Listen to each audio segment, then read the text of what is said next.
अस्सलाम वालेकुम दोस्तों, इधर देखो ओए गरीबां दे ये हाल होने लोग आखन गर्मी है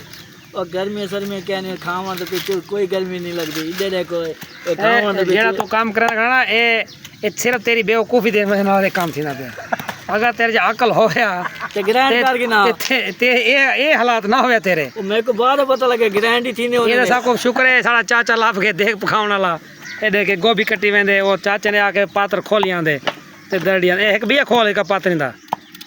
सारे का जिवें आदे ना खुल जा सम सम क्यों है मैं आगे बकरी को हां एक खोलिया ए टमाटर साडे कपे पेन ए बंद गोभी में गलता कोई भाई मुफ्त दा शापर मिल गए ए मरचा पावनी है ए डा देगा दिए एक देख दिए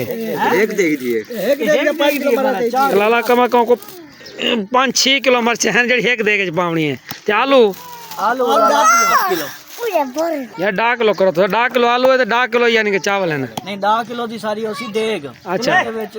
8 किलो आलू हसन अच्छा ते 5 किलो विच मरचां ए जेड़ियां ए दिखाया से देखो हाँ 5 किलो मिर्चा 5 किलो गोभी है बंद गोभी है ते 3-4 किलो टमाटर है है अच्छा ते अल्लाह ताला भला करे खाली सामान ए मसाले मसूले आए पेन सारे आए पेन है ले 4 या होने खाली ये थोम दे अदरक में कुटेंदा बेटा अच्छा जी अच्छा देख के पके तो हैं आपको ए दो सर देख कितने बजे पके पकावनी कितने बजे पहले दसो ना तुसा सामान खाली ना साडा मसाला तैयार थेंदा पे अच्छा चाचा लगा पे मैं लगा पे चाचा तो अपने काम को नहीं लगा पे तो तुम्हारे काम को लगा बैठे एक लकड़ियां को लाटते चाचा वाले खड़े परेशान है तो बिया चाचा ये सब्जी घेन के रेडी देता को तुसा ये तौफीक नहीं कितनी भी चलो ना ही ध्यान को पहले सब्जी तो काट रखो हैं ए हाँ ठीक रहे भाई साको दुड़ा दिते तू सब फटे वाली पोल तक ढेर काम है से ये तो चाचे ने मेरा थकेड़ा लाए मेरे को चाचा पिलाई चाचे ने दूध पत्ती पिलाई से अच्छा हाँ अल्लाह ते बंदिया उते वेना थकेड़ा ला के मैं नहीं पीना मैं आका के ही मैं नहीं पीना मैं नहीं पींदा मैं नहीं पीना मैं के तू ए चाय नहीं पीना चाय इंदे भी कैसा पकावन रह गया हाँ चाह दे केवल रू कर गए जे चाह पीती थी वाला दस एक को भी आई दे चा मैं तो सही वालदा लाला दूध अपने घर ते केरा सब दूध घर दा लाला दूध पत्ती आई अपने घर ते दूध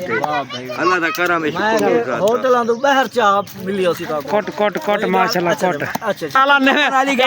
नवा चमत्कार ठीक है आसा देख पकवेंदे खड़े हैं आसा गया घिऊ बोल उन्हें आदे तू मंगा ओ आदे तू मंगा ते साडे नहीं ने आगड़ी ते भी मैं मंगवा देना घिऊ आदे पैसे देना तो मैं किसा ना लेने दे ना मैं वो कठा ही साहब बन गए मैं उन वाला खाता ही दे पा गए ना अच्छा अच्छा ए पानी क्यों आवा उस्मान दोस्तों साडी देख दा सामान कटिंदा पे तो को दिखाए कितना कितना सामान है एक देख दा सामान कटिंदा खड़ी ठीक है वो आखते हैं ना केरा चब्बत है नहीं है ना केरा ए 5 किलो मिर्चा जब यो हर शय सारी बचा सारा सूल है असा बचे दे कई शय कहनी जेडी शय आ गए ना असा काम कर देना देगे अच्छा हाँ देख दा सा काम फुल रखे ने ठीक हो गया पता क्या राव साहब जी ए जेड़ा सामान है ना ਇਹ ਤਾਂ ਹਾਲੇ ਕੁਝ ਹੀ ਗਏ ਨਹੀਂ अच्छा ਇਹ ਇੱਕ ਦੇਖਦਾ ਹੈ ਤੇ ਉਹ ਆਪਣੇ ਮੁਗਲ ਭਾਈ ਬੈਠੇ ਨਾ ਉਹਨਾਂ ਕੋ ਜਿਹੜੇ ਮੈਂ ਸਮਾਨ ਦੱਸਿਆ ਨਾ ਉਹਨਾਂ ਕੇ आलू कितने पैसों एक देगे मैं एक देगे 7 to 8 15 किलो वहाँ के चावल चोखे और मैं के 10 किलो की देग बना दो वहाँ के ठीक है वहाँ के या तो आलू वधा गिनो या चावल वधा गिनो चाचा को पूछता चाचा चावल वधाऊँ या ये देखो आलू बताऊँ ये देखो ना आलू बता गिनो चावल ना घटाए चावल यो 10 किलो बोमेन ਇਹ ਜ਼ਿੰਦਗੀ 'ਚ ਪਹਿਲੀ ਵਾਰੀ ਤੁਸੀਂ ਸੁਣਾ ਸੀ ਦੇਖ ਦੇ ਵਿੱਚ 10 ਕਿਲੋ ਚਾਵਲ ਤੇ 8 ਕਿਲੋ 10 ਕਿਲੋ ਤਾਂ ਗਿਣਤੀ ਨਾ ਲਾ ਨਾ ਇਹ ਅਸਾਂ ਹਰ ਤੁਲੇ ਪਾਵਣੇ 10 किलो चावल 10 किलो है ना 5 किलो सावियां मर्चां 5 किलो बंद गोभी ते 3 किलो टमाटर 4 किलो वसल बाकी मसाले ए आलू दिखा दो आलू ये आ गए माशाल्लाह ये देखो ये चमकदार आलू हैं ए आलू है हाँ ये जिंदगी की पहली देख तैयार थी पी चाइनीज है क्या है क्या नहीं हुन असा आलू वाली देग आखूं चावल वाली देग आखूं चाइनीज दी देग चैनी कोई समझ नहीं लगती खड़ी अल्लाह खैर जिवें जिवें मसाले तो आपको सारे दिखा देते हैं दोस्तों साढ़े नाल जुड़े रहिए जा सारी वीडियो को पूरी देखनी है तुसा पूरी वाच करनी है वालता को समझ आवे सी देख किवें पकदी है जिवें जिवें नाल सारा नाई देख चढ़े सी चाचा साड़ा हाँ उवें ताको दिखे सो भी इवें पकदी ये ते रखी खड़े ते रखी खड़े क्या रखी खड़े ये देख रखे सी उत्ते अच्छा अच्छा देख जिवें रखे सी रखी खड़े क्या रखी खड़े पहले तो बाल रखू आवे हुने